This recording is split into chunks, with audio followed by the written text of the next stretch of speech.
মুখে মাখে গেল সব কেটে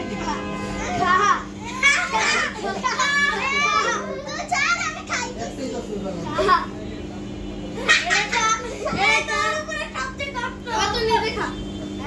তুই নিজে খা আমি তো ঠিকই বললাম নিজে খা